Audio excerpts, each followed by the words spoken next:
Hola, buenas noches a toda la hermandad, muchas bendiciones para sus vidas.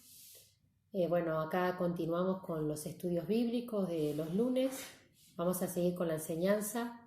Lo último que habíamos hablado eh, era sobre los velos, que muchas veces nosotros, aún dentro de la congregación durante mucho tiempo, muchos años, son tal los velos que nos llegan que no nos damos cuenta que determinadas cosas están en nuestras vidas. Así que bueno, vamos a continuar con la enseñanza y vamos a ir hablando identificando algunos tipos de velos, ¿sí? Bien, hay diferentes tipos de velos: congregacionales, religión, humanismo, misticismo, catolicismo, judaísmo, pentecostalismo, todo lo que tiene que ver con las denominaciones. En la familia hay velos también, hay también velos personales: desobediencia, temor, egoísmo, orgullo, activismo, trabajo, bueno, etcétera. El primer tipo de velo congregacional es lo que hablábamos la otra vez. En el caso, por ejemplo, de la religión, aún sabemos que el Evangelio no es religión. El Evangelio es poder de Dios para salvación a todo aquel que cree. El Evangelio no consiste en palabras, sino en poder de Dios. ¿Sí? Pero lamentablemente a veces se ha hecho una costumbre el ir, como hablamos la otra vez, 3 veces, 2, 4 veces a la semana, o hacer algo por inercia, por hacer, ¿no? No realmente con la motivación de buscar a Dios, de amarlo, de honrarlo, de desear ver a los hermanos, porque eso también tiene que ver. No es que yo me congrego por Dios, me congrego también por los hermanos, porque somos una familia, somos un cuerpo y cada miembro del cuerpo es necesario. Por eso es importante comprender la necesidad de mi hermano, la necesidad de mi hermana, la necesidad de Dios, ¿no? Para que en conjunto, unidos por el Espíritu Santo, podamos edificar esa casa en nuestras vidas, en la vida de cada hermano y hermana. Bien, bueno, después cuando doy el ejemplo de humanismo, misticismo, catolicismo, son diferentes religiones e incluso denominaciones como el pentecostalismo, ¿sí? En este caso sería denominación dentro del Evangelio. Las otras, el catolicismo, una religión cristiana, misticismo, todo lo místico, el humanismo, todo lo que tiene que ver con el pensamiento y el razonamiento humano, de la confianza de sí mismo y no tanto en Dios. Entonces, todo eso justamente son diferentes velos. Por ejemplo, el pentecostalismo. ¿Qué nos pasaba a nosotros en las otras reuniones que teníamos hace muchos años atrás? Justamente que sí, es una congregación donde como que se le daba mucha libertad, no puedo decir que sea el Espíritu Santo, sino a la emoción, ¿no? A los sentimientos. Y era una costumbre que prácticamente casi todas las reuniones tenía que pasar alguien adelante a decir algo de parte de Dios, o a danzar, o a moverse, entonces ya se abusaba de una supuesta manifestación del Espíritu Santo. Y justamente, ¿qué mejor la manifestación del Espíritu Santo a través de nuestras vidas, en nuestras acciones?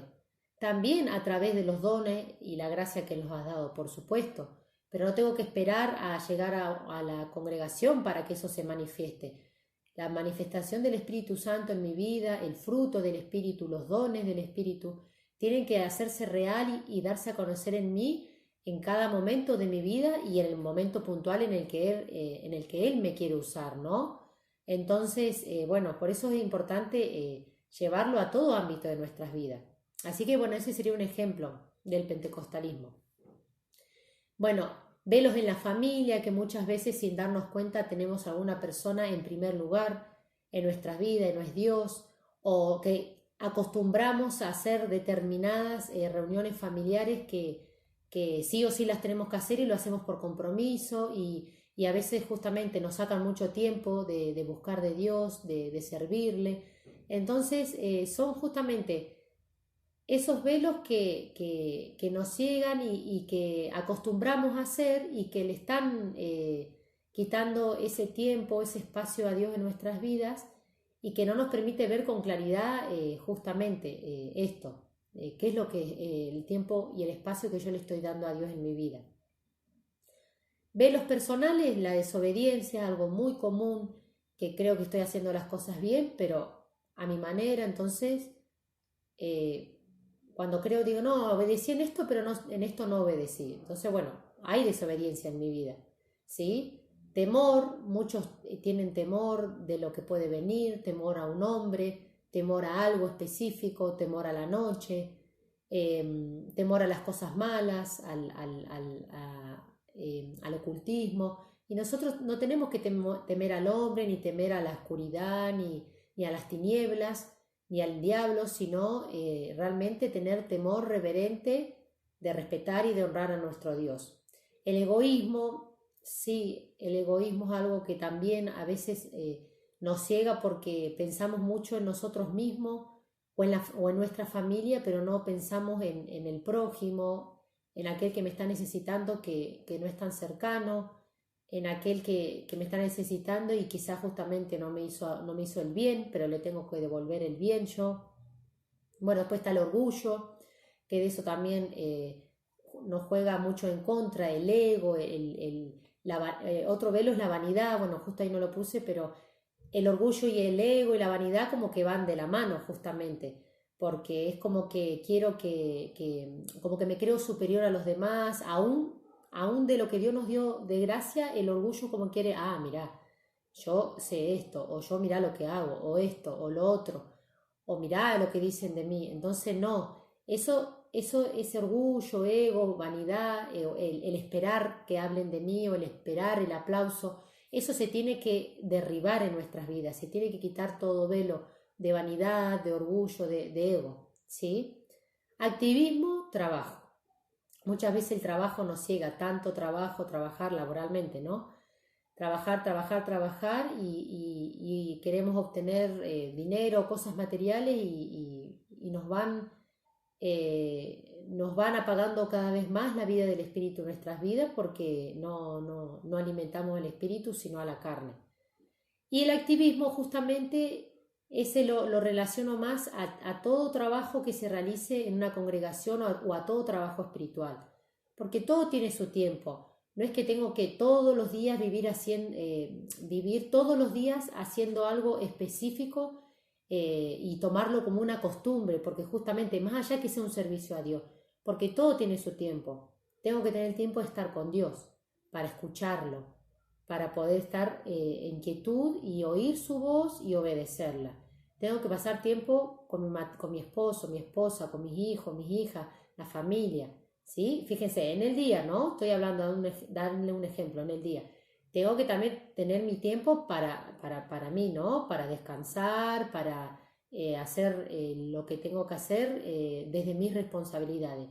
Y también el tiempo para servir a Dios conforme a su voluntad. Pero no es todo el tiempo estar, no sé, las 24 horas o estar 8 horas seguidas, 4 horas seguidas, 3 horas seguidas todos los días que tengo que estar sirviendo a Dios. Eso es algo que por la guía del Espíritu Santo Él nos va a llevar. Cuando tengo que específicamente usar, y aún sin darme cuenta, Dios me va a usar por su Espíritu Santo. No es que digo, bueno, ahora Dios me va a usar, ahora Señor te dejo que vos me uses. No, sino que vamos a vivir una vida normal, pero es la nueva vida de Cristo en nosotros, y de forma natural el Señor nos va a usar, ya sea si vamos a un negocio, vamos a comprar, en el trabajo, con la familia.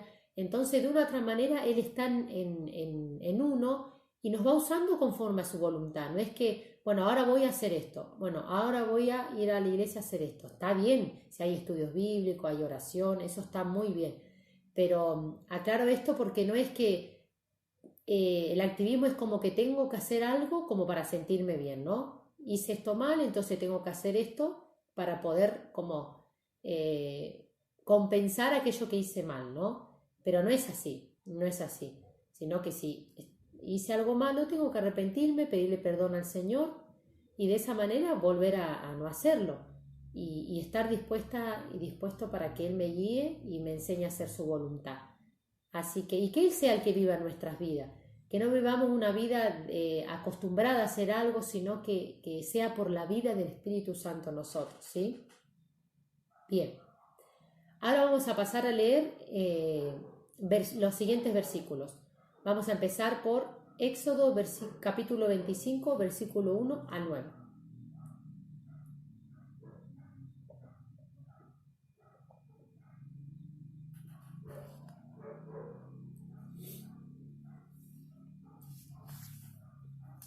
Dice: la ofrenda para el tabernáculo. El Señor habló con Moisés y le dijo: diles a los hijos de Israel que tomen una ofrenda para mí. La tomarán de todo aquel que de voluntad y de corazón quiera darla. La ofrenda que recibirán de ellos es la siguiente: oro, plata, cobre, azul, púrpura, carmesí, lino fino, pelo de cabra, piel de carnero teñida de rojo, piel de delfín, madera de acacia, aceite para las lámparas, especias para el aceite de la unción y para el incienso aromático, piedras de ónice y piedras de engaste para el efod y para el pectoral. Y harán un santuario en mi honor, y yo habitaré en medio de ellos. El diseño del tabernáculo y de todos sus utensilios lo harán todo en conformidad con todo lo que yo te muestre.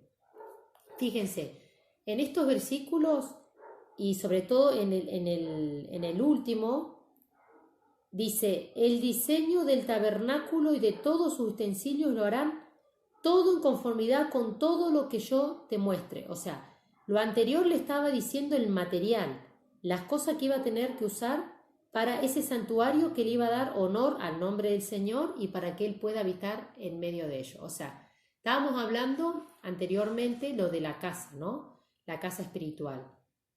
¿Qué mejor que aquel que es el arquitecto, ¿no? El constructor, que es Dios de nuestras vidas, que Él nos formó, Él nos creó? ¿Qué mejor Él que sabe cómo nos formó, cómo nos creó? ¿Qué mejor que Él para guiar nuestras vidas? Decir, esto tenés que usar, esto no lo tenés que usar. Es como hablábamos en el anterior estudio, de qué estamos alimentando nuestra vida, de qué alimento le estamos dando a nuestra vida espiritual, a nuestro espíritu, perdón. ¿Cómo estamos alimentando nuestra vida espiritual? ¿Sí? La sustancia necesaria y suficiente es la palabra de Dios, pero la palabra que porta justamente la vida de Cristo, y la leo con intención y con motivación de conocer a Dios, de buscarlo. Y esa palabra, al leerla de esa manera, me va a dar la vida de Cristo, me voy a alimentar con ese nutriente necesario y suficiente para poder crecer y ayudar a crecer a otros, porque lo que Dios me va haciendo entender, lo tengo que dar y compartir, porque como hablábamos, somos un cuerpo. Y el Señor nos va a ir edificando y nos va a decir: usa esto y esto no lo uses. Como les decía acá, dice: diles a los hijos de Israel que tomen una ofrenda para mí. La tomarán de todo aquel que de voluntad y de corazón quiera darla. Hay que hacer las cosas de voluntad y de corazón.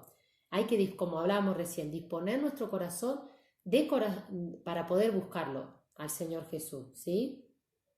Y bueno, y estas ofrendas que les decía que recibiría, dice: la ofrenda que recibirán de ellos es la siguiente.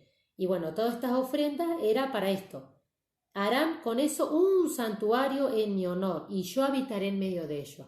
Por eso que es importante que nos guíe el Señor, para que, usando lo que Él quiere que usemos, de esa manera nosotros podamos vivir esta vida en el Señor y podamos crecer todos juntos y que Él habite y permanezca en nuestras vidas.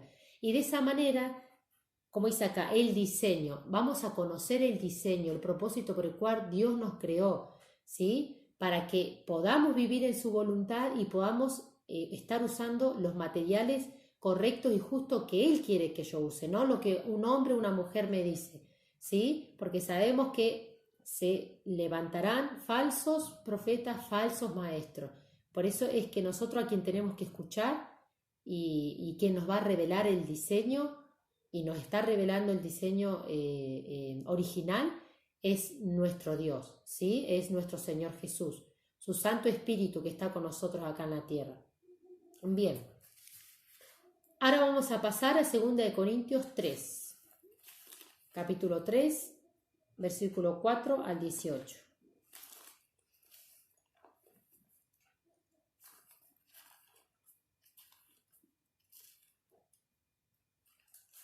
Bien.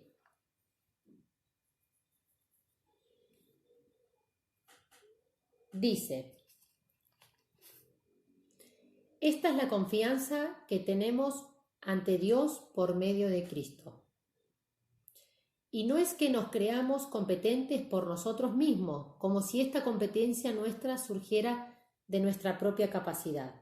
Nuestra competencia proviene de Dios, pues Él nos hizo ministros competentes de un nuevo pacto, no de la letra, sino del Espíritu, porque la letra mata, pero el Espíritu vivifica. A medida que la vamos leyendo, porque son varios versículos, la voy a ir exhortando. Fíjense que acá tiene que ver también de lo que hablaba hace un ratito del velo del orgullo, porque por ahí pasa eso, que como nosotros humanamente, los dones y la gracia que hemos recibido no es humana, no es nuestra, es de Dios. Pero ¿qué pasa? Si nosotros no nos estamos alimentando con los nutrientes necesarios y verdaderos, se puede justamente alimentar el ego, el orgullo, crecer en mí eso para que realmente como que piense que tengo que eso que doy es de mi capacidad, que mira, yo soy lo que soy o sé, o lo que sé es por la capacidad que tengo. Mirá cómo Dios me dio esto, mirá cómo es como que va a querer como que nos halaguemos, como que tendamos a adueñarnos de algo que no es nuestro. Los dones son de Dios, ¿sí? Por eso fíjense que acá, como habla Pablo, y no es que nos creamos competentes por nosotros mismos, o sea, la capacidad que tenemos no es que nos la creemos por nosotros mismos, que es nuestra, sino que sabemos que esta competencia proviene de Dios.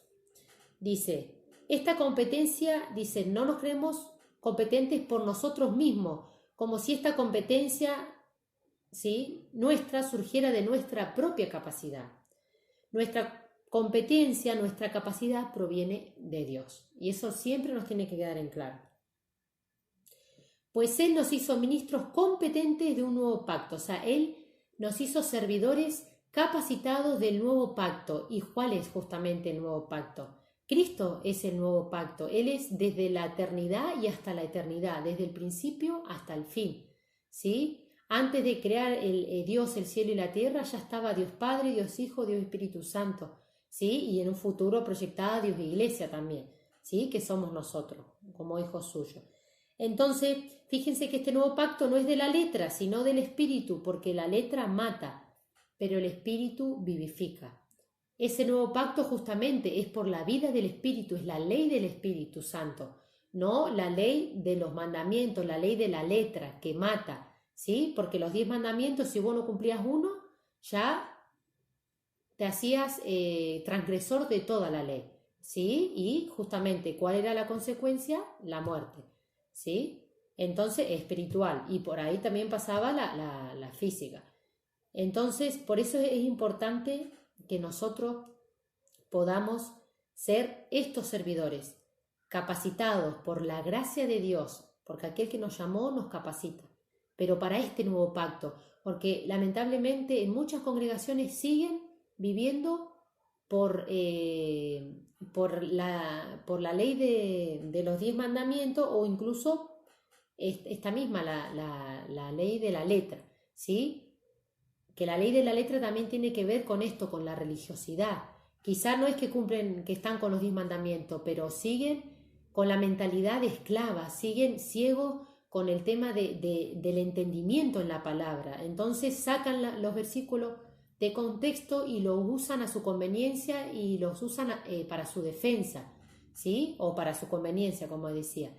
Y entonces eso produce que no haya manifestación del Espíritu Santo en sus vidas, sino malas acciones. Y van a la iglesia casi todos los días, o bueno, las veces que vayan, pero no hay vida del espíritu porque están ciegos y están basados en la letra y no en la vida del espíritu en sus vidas. Entonces viven una vida religiosa. Y eso hay mucho, por eso es que el Señor nos quiere sacar todos estos velos para que podamos realmente ser estos ministros competentes de este nuevo pacto. Si el ministerio que llevaba a la muerte y cuya letra estaba grabada en piedra, ¿sí?, la de los 10 mandamientos, fue tan glorioso que los hijos de Israel no podían ni mirar el rostro de Moisés, debido al resplandor que su rostro reflejaba, aunque era un resplandor efímero, ¿no será más glorioso aún el ministerio del Espíritu? A decir verdad, si el ministerio de la condenación, la ley de los mandamientos, porque condenaba si no los cumplía, los mandamientos. Si el ministerio de la condenación fue glorioso, más glorioso aún será el ministerio de la justificación, pues incluso lo que fue glorioso en su momento ya no lo es tanto si se compara con la gloria más excelsa. Si lo perecedero era glorioso, mucho más glorioso será lo permanente. Fíjense, la ley de la letra, la ley de los 10 mandamientos, dice, si fue glorioso, ¿cuánto más glorioso será la ley del Espíritu? Y si aquello que pereció, porque la ley de los 10 mandamientos pereció, no tiene efecto, ¿sí? No hay vida de Cristo en ella, ¿sí? Sino que es justamente, es legalidad, es religiosidad. Lo hago por cumplir y, no, si no lo hago, no. Listo, ya me condeno y condeno a los demás un poco más, ¿sí? Fíjense, si lo perecedero era glorioso, mucho más glorioso será lo permanente. ¿Y cuál es lo que permanece y lo que permanecerá? Es la palabra, es la vida del Espíritu que hay en la palabra de Dios revelada por su Espíritu para poder entender y comprender. Por lo tanto, como nosotros tenemos tal esperanza, actuamos con plena libertad. No actuamos como Moisés, que se cubría el rostro con un velo, para que los hijos de Israel no se fijaran en el fin de lo perecedero. Pero la mente de ellos se endureció, la mente de ellos, sí, justamente, se embotó, que eso lo habíamos visto también, se embotó, se oscureció. Y hasta el día de hoy, cuando leen el antiguo pacto, llevan puesto el mismo velo, que solamente por medio de Cristo puede ser quitado. Todos estos velos que vengo hablando y aquellos que le vamos a pedir al Espíritu Santo que nos guíe, que nos revele, que nos haga ver e identificar aquellos velos que hay en nuestra vida que no nos damos cuenta, para que Él nos pueda convencer qué es lo que nos está cegando para que no veamos con claridad, que Él nos pueda mostrar para empezar a ver con claridad y darle ese lugar al Espíritu Santo para que trabaje en mi vida, ¿sí? Entonces, esos velos, ¿cómo se van a poder sacar? A través de Cristo. Acá lo dice. El mismo velo que solamente por medio de Cristo puede ser quitado. Y aún hasta el día de hoy, cuando leen a Moisés, el velo les cubre el corazón. Estas personas que justamente que se siguen basando en la ley de la letra, siguen usando, no porque vos tenés que usar pantalón, no porque vos tenés que usar pollera, no porque vos tenés que sentarte acá, no porque vos tenés que sentarte allá, no porque estos alimentos no tenés que comerlos, no porque... Todo mandamiento de hombre que no tiene vida, que justamente que no tiene poder, que no produce cambios, que es algo externo, es algo que es tema de alimentos, tema de ropa, no son cosas justamente que edifican a la persona. Entonces, aquellos que vuelven nuevamente al Antiguo Testamento y siguen con ese velo, solamente Cristo se los va a poder quitar, para que puedan entender que eso no es algo necesario, que lo necesario es que la vida de Cristo esté en mi vida y es Él que me va a limpiar, el que me va a guiar, cómo tengo que ser en todo sentido de mi vida, ¿sí? Pero ese velo les será quitado cuando se conviertan al Señor.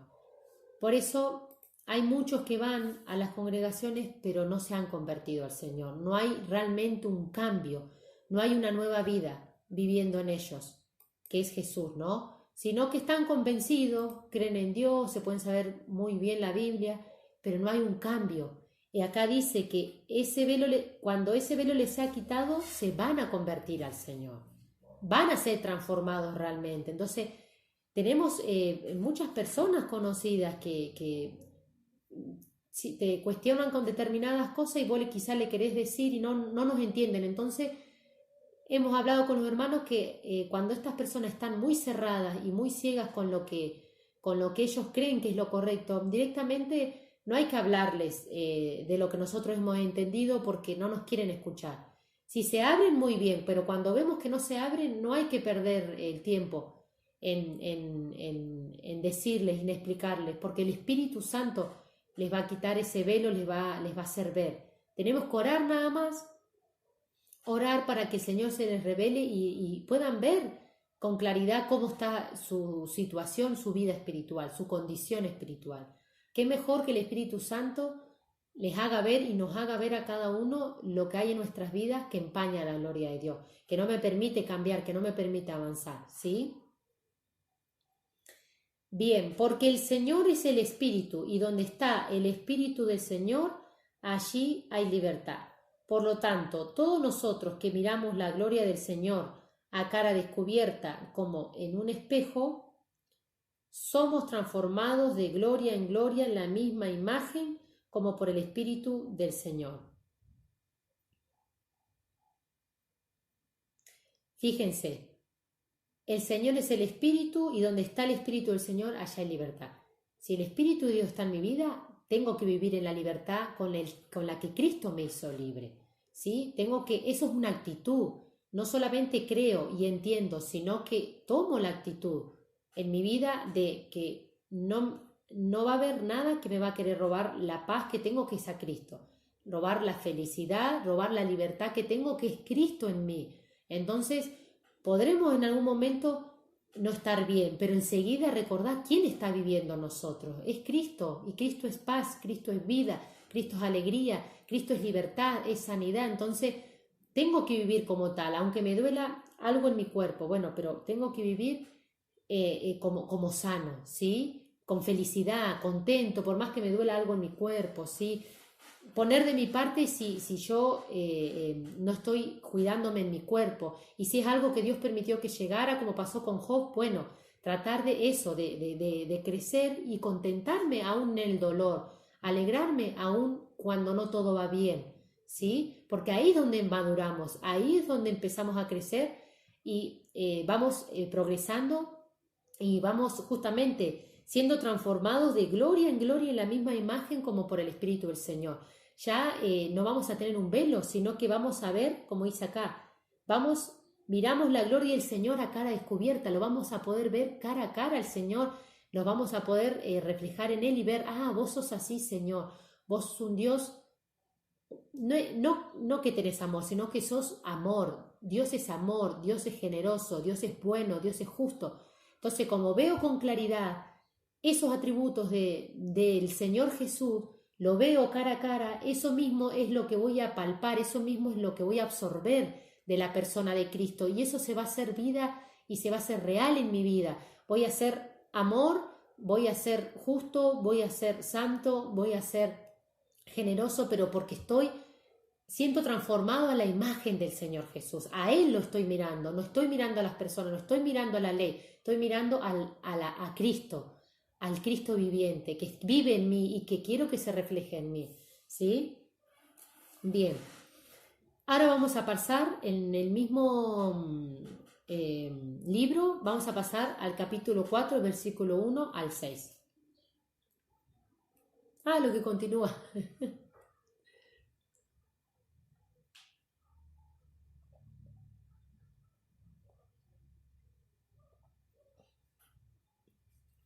Por lo tanto,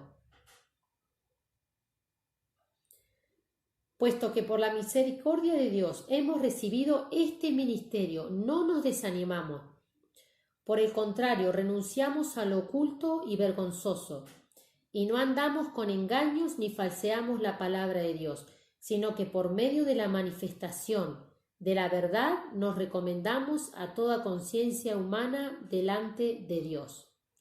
Pero si nuestro evangelio está aún encubierto, lo está entre los que se pierden. Pues como ellos no creen, el Dios de este siglo les ha cegado el entendimiento, para que no resplandezca en ellos la luz del evangelio de la gloria de Cristo, el cual es la imagen de Dios. Nosotros no nos predicamos a nosotros mismos,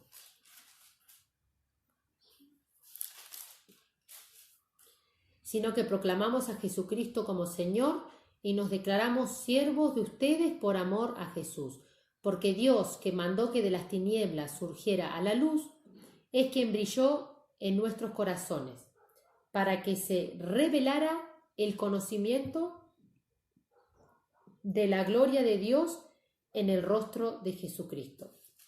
Bueno, fíjense, nosotros teniendo este ministerio tan glorioso, tan hermoso, maravilloso, que es un privilegio poder ser un embajador, un hijo, hija de Dios, rey, reina, ministro, que podamos dar a conocer a la persona más maravillosa que existe en esta tierra, que es nuestro Señor Jesús, ¿no? El Verbo hecho carne, el mismo Dios. Que por más que venga el momento de nuestras vidas y que nos quieran desanimar, tenemos que levantarnos y decir, mayor es el que está en mí, es que grande que es mi Dios que está en mi vida, esto no me va a desanimar, voy a seguir adelante porque todo me va a ayudar para bien. Entonces ahí voy a la palabra, la vida del Espíritu que comí, alimentándome con la palabra. Entonces tengo palabra en mi vida, en mi corazón, en cada momento que pueda venir de debilidad, de desánimo, de tristeza, y me lo fuerte en el Señor Jesús, ¿sí? Así justamente damos a conocer la verdad que es Cristo, no buscamos adulterar ni falsear la palabra, como dicen estos versículos, ¿sí? Y si dice, si nuestro evangelio está aún encubierto, lo está entre los que se pierden, o sea, que si yo lo doy a conocer y no lo vamos a encubrir, ¿cómo vamos a encubrir algo que es tan glorioso, que es la vida del Espíritu, que es la luz justamente de este mundo, que es Jesús? No lo podemos encubrir, y si estuviera encubierto es para los que no creen, que acá dice que el Dios de este siglo, o sea, el diablo, les ha cegado el entendimiento para que no les resplandezca en ellos la luz del evangelio de la gloria de Cristo, que es la imagen de Dios. Nosotros no nos predicamos a nosotros mismos, no le adoramos a Dios o hablamos lo que hablamos para recibir nosotros la honra, la adoración, o para que recibir los aplausos, ¿no? O para llevarnos nosotros las bendiciones, sino para glorificar a Dios, para darlo a conocer a Él. Por supuesto que nos bendice, nos honra por de corazón hacer su voluntad y servirle. Nosotros proclamamos a Jesucristo como Señor y nos declaramos siervos de ustedes por amor a Jesús. Por eso es que la motivación tiene que ser por amor a Dios y por amor, ¿sí?, a las almas. Porque Dios, que mandó que de las tinieblas surgiera la luz, es quien brilló en nuestros corazones. Así le tenemos que pedir al Señor: Señor, revélate a través de algún sueño a esta persona, brilla con tu luz en su corazón como brillaste en el mío. Señor, brilla en mi corazón para poder entender en mi mente, para poder darme claridad, para ver qué es lo que me está atando, qué es lo que me está robando, no sé, la felicidad, la paz, o aquello a qué le estoy dando lugar en mi vida y no a tu Espíritu Santo. Házmelo ver, Señor, ¿sí? Dice, es quien brilló en nuestros corazones para que se revelara, para que se diera a conocer el conocimiento de la gloria de Dios en el rostro de Jesucristo. O sea, Él para qué nos iluminó el corazón y la mente? Para esto, para que se nos diera a conocer el conocimiento de la gloria de Dios, o sea, para que conociéramos al Dios viviente, para que conociéramos quién es Dios, porque esto es la vida eterna, que lo conozcamos. Estamos viviendo ya en la vida eterna porque lo estamos conociendo y lo vamos a seguir conociendo.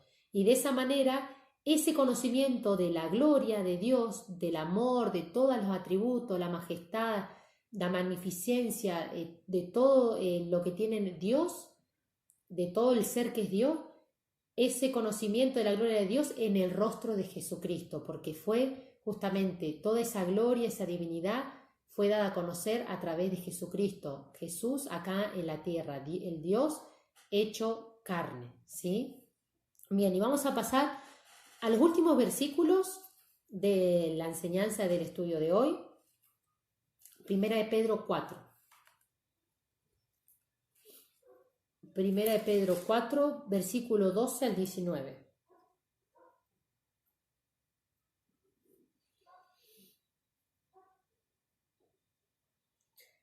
Amados hermanos, no se sorprendan de la prueba de fuego a que se ven sometidos, como si les estuviera sucediendo algo extraño.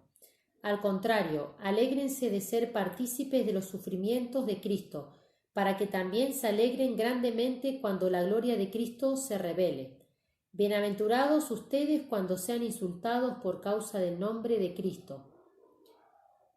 Sobre ustedes reposa el glorioso Espíritu de Dios. Que ninguno de ustedes sufra por ser homicida, ladrón o malhechor, ni por meterse en asuntos ajenos. Pero tampoco tenga ninguna vergüenza si sufre por ser cristiano. Al contrario, glorifica a Dios por llevar ese nombre. Ya es tiempo de que el juicio comience por la casa de Dios. Y si comienza primero por nosotros, ¿cómo será el fin de los que no obedecen al Evangelio de Dios? Además, si el justo con dificultad se salva, ¿en dónde quedarán el impío y el pecador?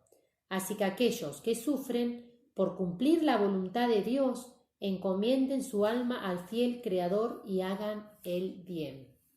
Qué hermosos versículos. No nos tenemos que sorprender cuando venga una prueba de fuego a nuestras vidas, una prueba de fe, una prueba de nuestra obediencia y amor a Dios y al prójimo. No nos tenemos que sorprender, porque así como Jesús padeció, sufrió y de esa manera aprendió a obedecer, nosotros tenemos que seguir las mismas pisadas de Jesús.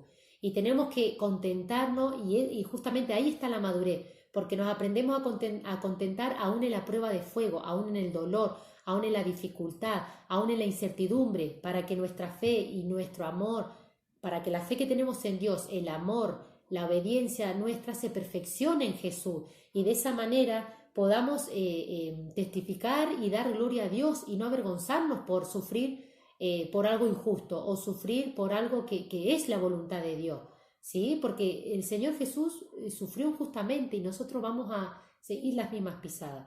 Entonces, Él no quiere que suframos por hacer las cosas mal. Por supuesto, si hacemos las cosas mal, tenemos las consecuencias, hay un sufrimiento, ¿sí? Pero a Él le agrada cuando sufrimos sin haber hecho nada malo, sin haber hecho algo justamente que desagrada a Dios, ¿no? O que desagrada al prójimo.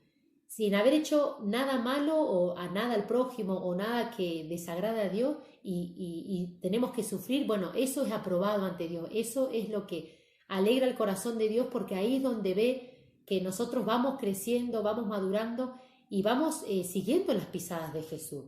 Y fíjense que dice, ¿cómo será el fin de los que obedecen?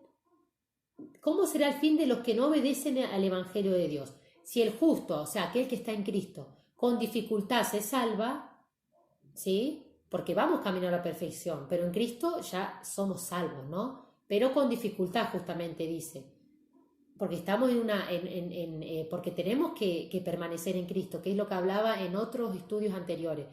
Tenemos que permanecer en Cristo, tenemos que guardar con cuidado y con temor a Dios esta salvación tan grande. No podemos hacer lo que queremos o lo que hacíamos antes, pues ya tenemos una nueva vida en Cristo Jesús. Ya no vamos donde nosotros queremos, sino vamos donde el Espíritu nos guía. Entonces tenemos que someternos a Dios y no Dios someterse a nosotros, ¿sí? Tenemos que humillarnos a Dios y que Él, ser humildes y ser gobernables para que Él nos guíe, para que Él guíe nuestras vidas y nos conduzca por donde quiere que caminemos, lo que quiere que hagamos, ¿sí? Entonces, por eso dice, si el justo con dificultad se salva, ¿en dónde quedará el impío y el pecador? Así que aquellos que sufren por cumplir la voluntad de Dios, encomienden su alma al fiel Creador y hagan el bien. En todo momento de nuestras vidas, siempre tenemos que hacer el bien. Tenemos que buscar hacer la voluntad de Dios, aunque implique sufrir. Señor, vos me querés acá, vos querés que diga esto y va a ser para sufrimiento, bueno, vos sabés que lo voy a hacer y lo tengo que hacer porque es para que vos te perfecciones en mí y para que yo cada día mengue y entienda que tengo que seguir creciendo y tengo que seguir progresando en el camino que es en Cristo Jesús. Así que bueno, vamos a dejarlo hasta acá, esta enseñanza de este lunes, y vamos a continuar con el mismo estudio el próximo lunes. Espero que se encuentren muy bien. Espero también que pronto nos veamos, que pronto podamos volver a tener los estudios bíblicos para poder sacar dudas en el momento, para poder escucharlos a ustedes. Así que bueno, que siga siendo de edificación para sus vidas, así como lo está haciendo para la mía. Les mando un gran abrazo y bueno, que tengan buenas noches.